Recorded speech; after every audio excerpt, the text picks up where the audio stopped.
not be any explosion behind me.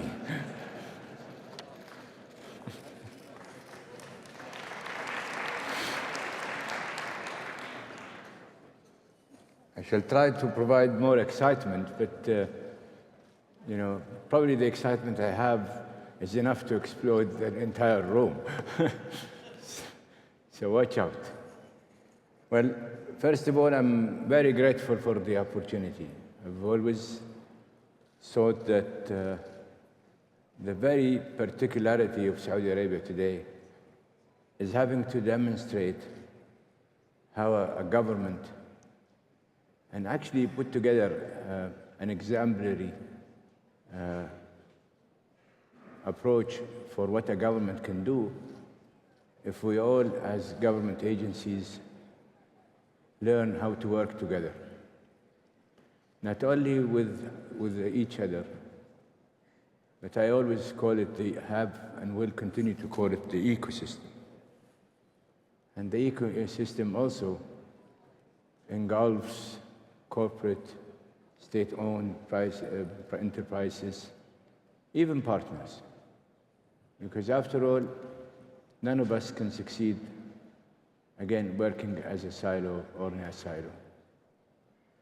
And what you see, what we just saw a while ago, is the very product of this cooperative approach.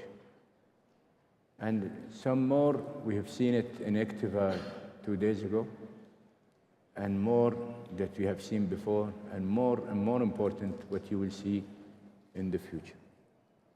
Now, my title of this presentation, as you see it, is kind of I wouldn't call it warning, but I'm trying to make it more of a hypothesis, or if we have enough lawyers, I know one lawyer here standing, watching out for me, if I could present it like a case, and I will take exception and ask you to become the juror, unsolicited juror, but I could not have thought of a better juror than you, because in the juror system, they're chosen without being asked whether if they can or not. In this case, I could not find a more resembling juror of what a juror should be, because you are all experts in this field, and certainly I cannot compare myself with the talent and the competence and the capabilities that are existing in this room. So my case is to put a case for that we really have an issue, serious issue, with mining as an issue of energy security. And I'll take you through for what I believe is the issue. As you know, we've lived an age and an era and a period where everybody was talking about energy security is more or less confined into the security of oil supply in the Middle East. However, today, oil is no longer poses an energy security challenge due to available storages, development of infrastructure, and mature supply chain, and the production of oil has become more prolific. So energy security is now, as we have seen in 22, is about the availability of not only gas, but LNG, and the provision of the infrastructure, and the capability of finding a sustainable buyer. It's not enough to have a gas buyer. A gas buyer has to be a sustainable gas buyer where he can put the infrastructure, the distribution, and what have you, so as the producer can continue investing and be assured that he will have the market for that gas. And that goes with electricity too. And again, electricity, it's not about generating. It's about transmission, distribution, and each of these systems have its own prerequisites and components that sometimes far exceed the cost. of the transmission line and the distribution line, and also incubate lots of minerals, as you will see as I present my case. So, and in all of these things predominantly need mines and mining and minerals. So in this presentation, I will focus on the relationship between mining and energy security.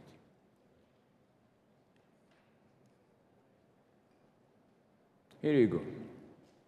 Now, luckily, I'm helped by too many consultancies and too many institutions that provide this information. But I'm just giving you what people are projecting in terms of the requirements of what's supposed to be the demand for solar, wind, batteries, and nuclear. And look at the minerals that are required. And don't look at lithium prices and copper and all of these minerals today, because there is an oversupply, recognized oversupply. But in reality, if the world will go to this anticipated demands of all of these four things, here you go. Lithium is 7 times, and the rest you could see it. Now, that's why I believe that meeting this increased demand for critical minerals present a substantial challenge to ensure responsible and reliable supply. In oil, we've always said, and you know, we have coined that word in Saudi Arabia, we are the most stable, reliable, responsible, reliable supplier of oil. In this one, there is no Saudi Arabia. There has to be many Saudi Arabias, because without which, we're in for a bad time. But we have to also be conscious of what we're getting into, because everybody knows that in mining, there is a great deal of amount of emissions that comes out of it, and does contribute to the issue of climate change. So as contamination of water contamination, waste management, and what have you. And I'm not the expert. And by the way, in today's mining, there is a lot of fossil fuel has been used. A lot of unabated coal has been used. And so has diesel. And you are an expert, and you know how much that is contributing to the accumulation of the carbon footprints. There is another issue, which is the geographical concentration of the resources, and I'll come to that immediately after this. And you're the expert. How long it take you to go from finding, discovery, the whole hobby lab process, going through exploration, going through extraction, and now it's becoming even tougher, because licensing and what have you, and the components and the infrastructure, they take time. But I'll come to that.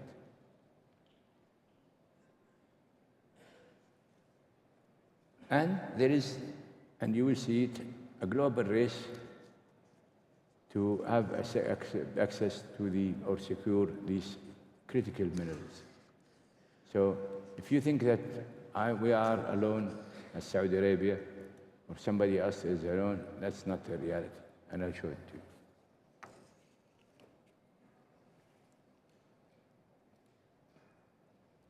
This is the kind of emissions that we get for every 1 ton of lithium, for example.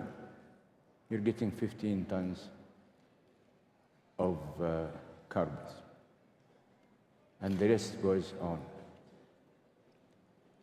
So mining and processing currently contribute to about 5 gigatons of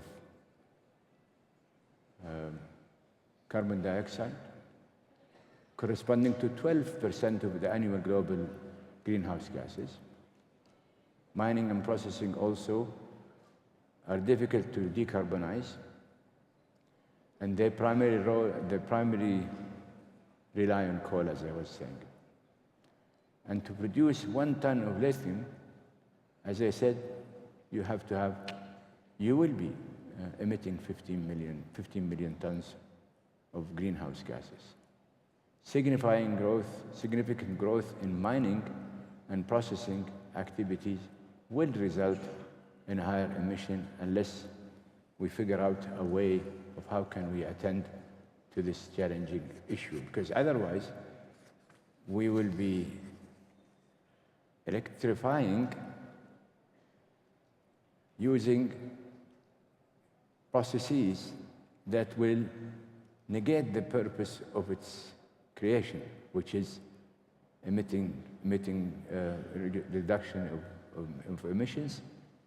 And if we continue doing that, we're really fiddling with ourselves as opposed to attending to issue. It's like, trying to put up your hand and walking blind side, with your eyes closed, pretending that what you're imagining is a reality, but actually, when you walk with your eyes closed, you end up smacking a wall.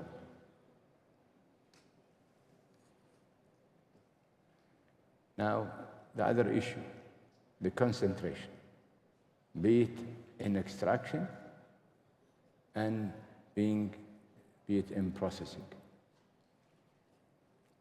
It's self-explanatory, and it is not my facts, as I said. Look at the sources. So I'm not creating anything from my head. This is not our numbers. And I will put a disclaimer that this is not our numbers. But look at the concentration. Sorry. For some reason I can't get it.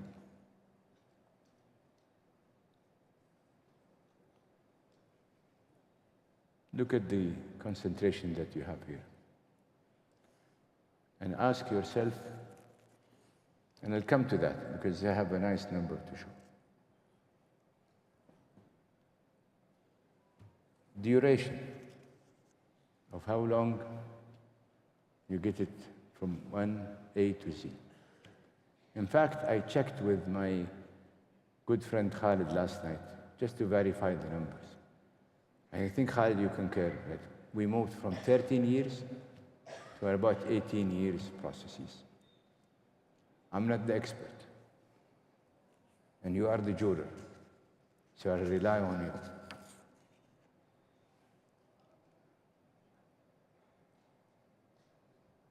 That's what I was talking about, the concentration. Sorry. I'm getting it.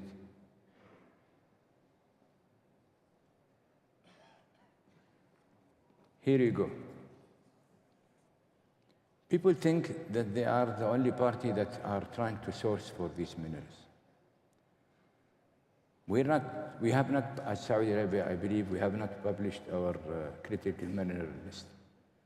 But to the countries that have published, and there are 35 countries, look at how many of those countries are sorting for these minerals. And don't tell me that we will be going through a serious crowding in effect, which by itself, yes, it would create demand, but it also would create higher cost and more of an enhancement of the type of monopoly that those who have got the minerals today. It's actually a meaningful way of not only making it more profitable, but I believe there is a sense of something. I will mention it later at the end of the presentation. But I'm pretty comfortable to say that if this thing continue, you will see people jump on each other, and the cost of that will be higher cost and higher pressure on producers. Let's talk about we.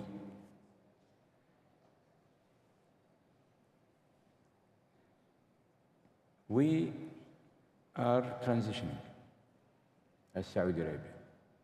And I'm showing you, my friend Emmett would be happy with that, because Alat is working with us on many of these things. I'm showing you what some of those components that we require for our own transitioning. And this is merely a small list of the things that we will be needing. We have another challenge ourselves as Saudi Arabia. We're not seeking local content. We're seeking localization.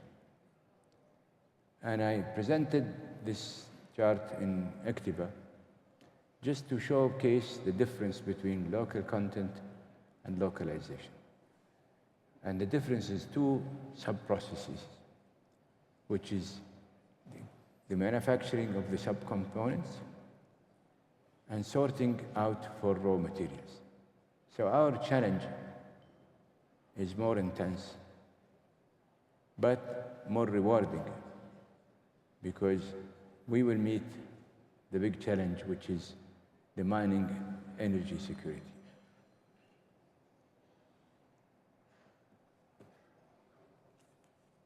By the way, my presentation of Activa, you could just scan the barcode, and you will scan something which I found it different.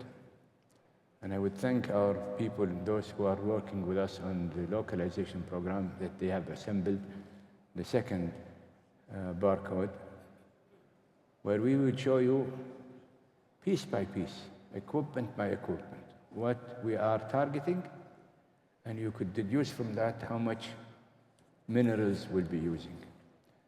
But it gives you a sense of focus of how also serious we're taking our localization program.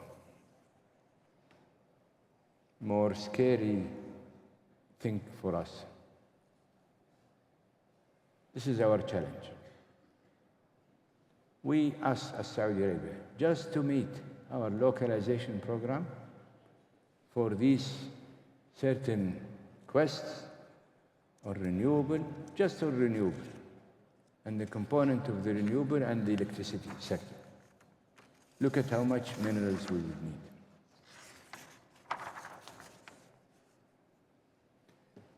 And because of that, we've been working in earnest to do our job, because none of these components we shall not produce, and no one is gonna stand for our way of delivering what we have promised our people of this country to deliver, let alone promising our leaders to deliver and achieve.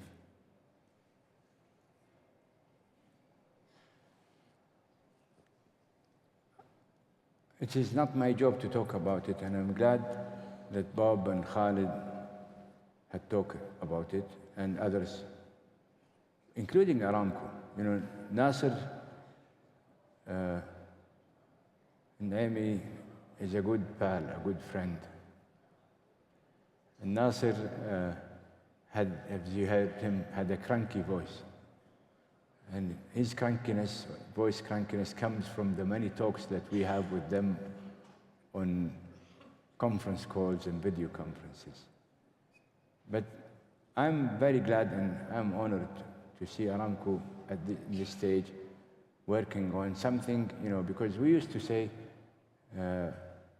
the Arab, what you call it, the Arab thing is taboo. There is nothing for Aramco to do. I had the honor of participating in writing the bylaws of Aramco. And I was asked by many people, why would you include all of these activities in the bylaws? And I told them, because you're seeing Aramco of today, but you cannot imagine what Aramco can be in the future. So what you saw just a while ago is a testament that Aramco can be the diversified company, and its mandate has no limit, as long as it makes economic and sound economic decisions.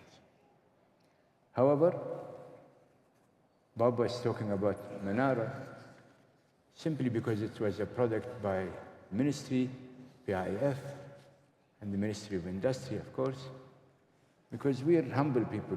We don't claim that we have all the resources and all the abilities to do all of the above.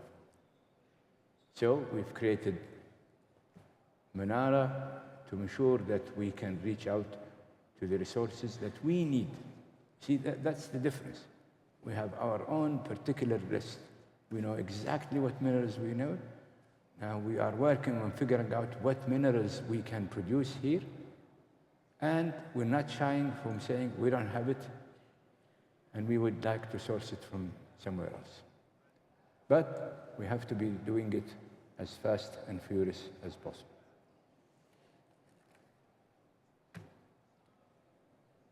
Back to security issue. At the peak of the 12-member countries, where there were 13, they were only producing 40% of the oil. And you could have heard a lot about how monopolistic OPEC has been. Just I showed you a while ago who is monopolistic and who is not. And as I said earlier, oil is no longer an energy security challenge. Instead, as I said, it's going to be gas, it's going to be electricity, it's going to be predominantly minerals. And today, some of these countries, as I was showing you, they have, as a country, have 50% of the ownership of some of these required minerals and critical minerals. And as I said, countries are racing to access critical minerals and secure their own supply chain. Rushing to secure access to resources will ultimately lead, as I was saying, to higher emission, higher metal prices, and higher energy costs, which is something I have not mentioned. The more you mine, the more energy you require. So as it is, the more AI and data centers, so as more energy. So in looking at the future, as everybody was saying, you will have AI, you have data centers, you will have mining to get, you have crypto mining, you have all of the above. Can you imagine what will happen to energy demand? And can you imagine the race between mining to create energy and energy to create mining and growth of this economy? I just want people to pause and think. I really don't like the idea of being the energy minister at that time. Enough, but I have the transition. Pause. I want to show you how consistent I've been. And this is an event that happened 2 years ago at CAPSERC. We hosted the International Association of Energy Economics. And Dan Yergin was having a dialogue with me. I just put, if you bear with it, 3 minutes of what I have said then. By the way, the date of it is February 23.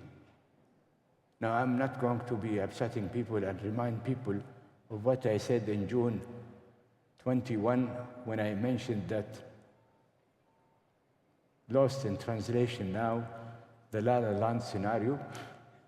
But I want to make sure that people are not getting me as into the business of scaremongering. I've been consistent, and I will continue with this presentation, and what may come in the future, I'll be consistent. And by the way, I'm not a person who will be shy to change his mind and I say, I was wrong. But I pity those people who is running with their story, unconscious of their responsibility in pushing through something that they know technically cannot happen. But here, if you permit me to show you these 3 minutes to prove my consistency. But in all honesty, the transition that people are aspiring for, I cannot comment on it because I know whatever I would say, it will be interpreted as this is the very energy minister of Saudi Arabia who is trying to send off people from transition. Or what I want to say is that be careful of what you wish for. Because it will not happen in the same speed. It can never happen with the projected cost. And I'll give you an example. In Saudi Arabia, the cheapest producer of renewable, the difference between projects that we did in 20, and 21, and 22 is almost 20% and 30 to 40%.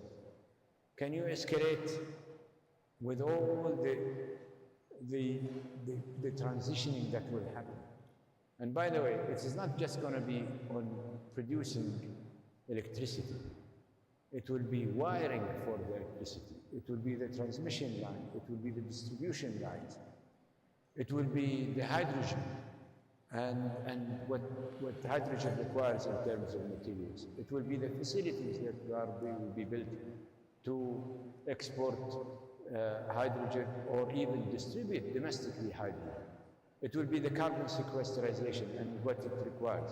It would be the emission, the carbon capturing that is required. And you know what also? It will be the cars, it will be the vehicles, it will be the mobility components of all that if we are to electrolyze it.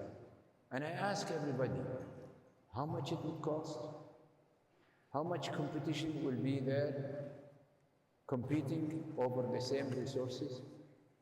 Check, not my number, check what is being produced today of all these materials that are going to be used.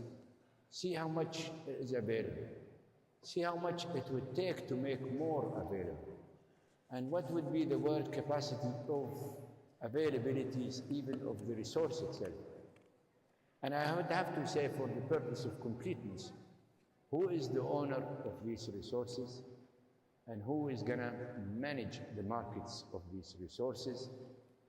If people thought that OPEC in past, or OPEC plus as they claim it, as being a cartel, you haven't seen the real cartel yet.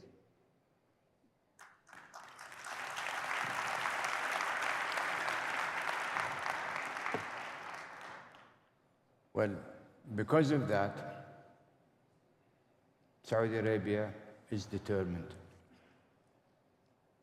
to produce every ounce, every gram, every molecule, every atom, every electron of our resources. And you are welcome to join us.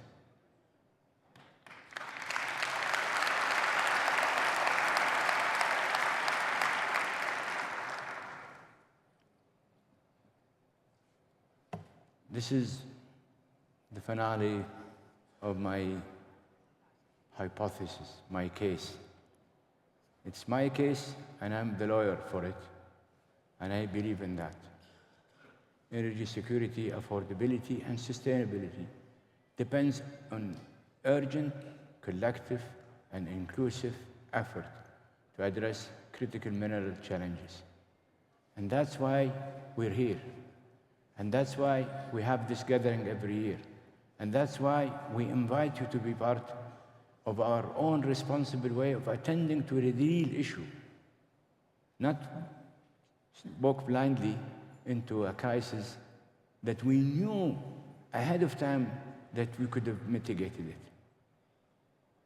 And I have one thing to do, which you could download this presentation, and I believe you could also, there is, that presentation is with you, and if you have any question, if you have any doubts, please reach out to us.